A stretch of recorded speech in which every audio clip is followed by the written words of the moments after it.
Assalamualaikum warahmatullahi wabarakatuh. Rabbi shrah li sadri wa yassir li amri wahlul 'uqdatam min lisani yafqahu qawli. Perkenalkan, nama saya Asni.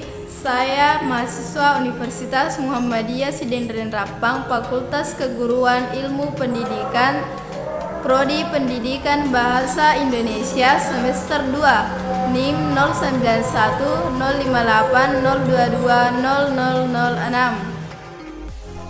Nah, di video kali ini saya akan memaparkan materi mata kuliah pendidikan anti korupsi.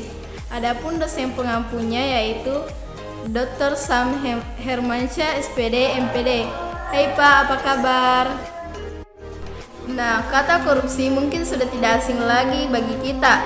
Mungkin di media sosial kita sering mendengarkan berita-berita korupsi di luar sana. Nah, menurut Muhammad Ali tahun 1998, korup itu artinya busuk.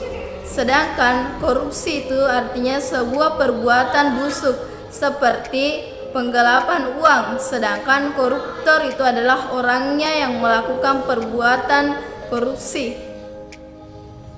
Nah, dengan demikian, korupsi itu adalah sesuatu yang bersifat jahat, buruk, dan merusak.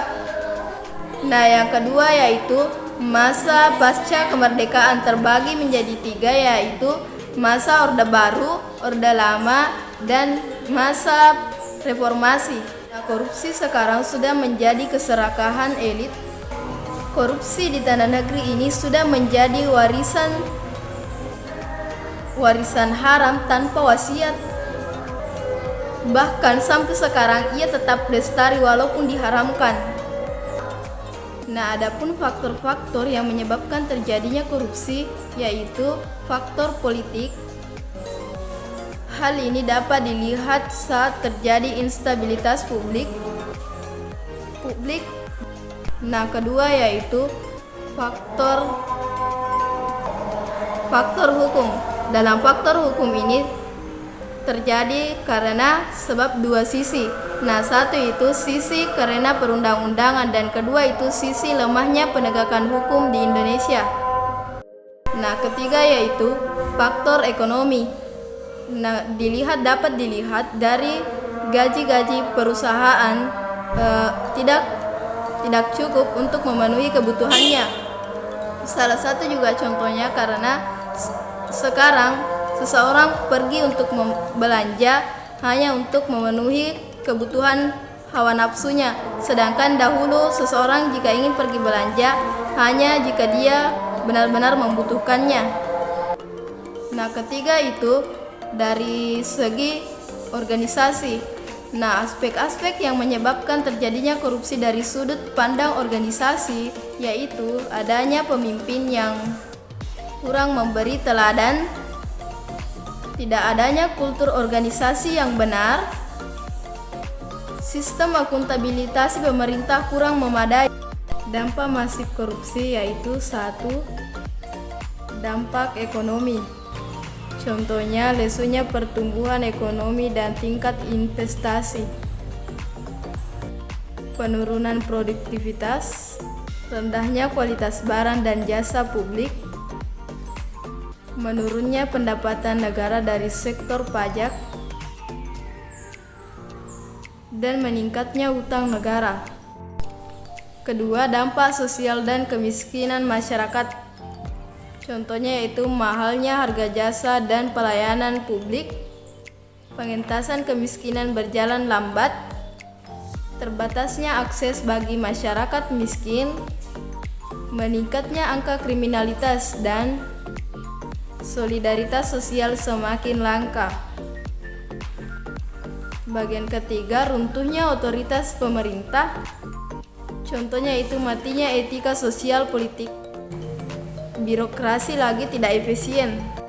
Nah, adapun dampak terhadap politik dan demokrasi yaitu contohnya munculnya kepemimpinan korup dan hilangnya lagi kepercayaan publik terhadap demokrasi dan hancurnya kedaulatan rakyat.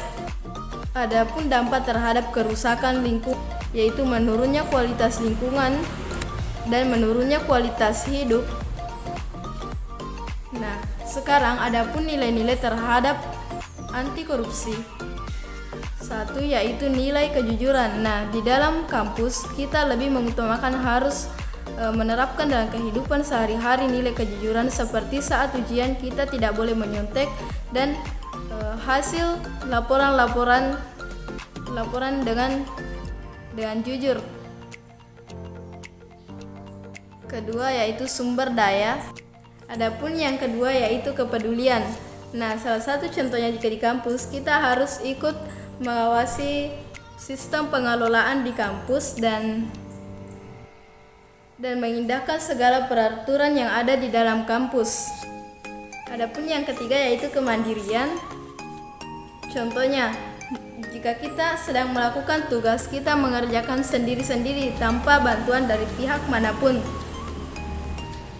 Dan selanjutnya yaitu kedisiplinan. Nah, dalam kedisiplinan ini kita harus bisa mengatur waktu dengan baik itu dengan organisasi, jika anak aktivis, dan dengan tugas-tugas kuliah kita harus bisa mengatur waktu dengan sebaik mungkin. Dan selanjutnya yaitu tanggung jawab. Nah, kita harus benar-benar menjalankan amanah dengan baik itu. Dan selanjutnya yaitu kerja keras. Nah, kita harus meyakinkan diri kita supaya ada kemauan dan sehingga terwujud kerja keras, dan setelah kita bekerja keras kita harus bisa menghargai proses bukan hasilnya. Dan selanjutnya yaitu sederhana. Dan di dalam kampus dapat kita terapkan dengan sederhana, tidak usah jika tidak memiliki kemampuan tidak usah berlebih-lebihan. Dan selanjutnya yaitu keberanian. Kita harus berani bertanggung jawab, berani mengakui kesalahan dan apapun itu. Dan selanjutnya yaitu misalnya dalam contoh yang paling dekat yang dalam kehidupan sehari-hari kita, contohnya dalam memilih teman. Kita tidak memandang dari latar belakangnya, mau itu dari mana. Nah, kita harus bersikap adil. Nah, mungkin itulah sedikit ilmu yang tentang anti korupsi yang dapat saya sampaikan. Semoga apa yang saya sampaikan dapat bermanfaat bagi kita semua sehingga korupsi tidak lagi merajalela, karena korupsi bukan hanya tanggung jawab dari pemerintah, melainkan juga kita juga harus ikut berpartisipasi sebagai rakyat, terkhususnya mahasiswa. Nah, itulah yang sempat saya sampaikan, semoga bermanfaat. Billahi fisabilil haq fastabiqul khairat. Assalamualaikum warahmatullahi wabarakatuh.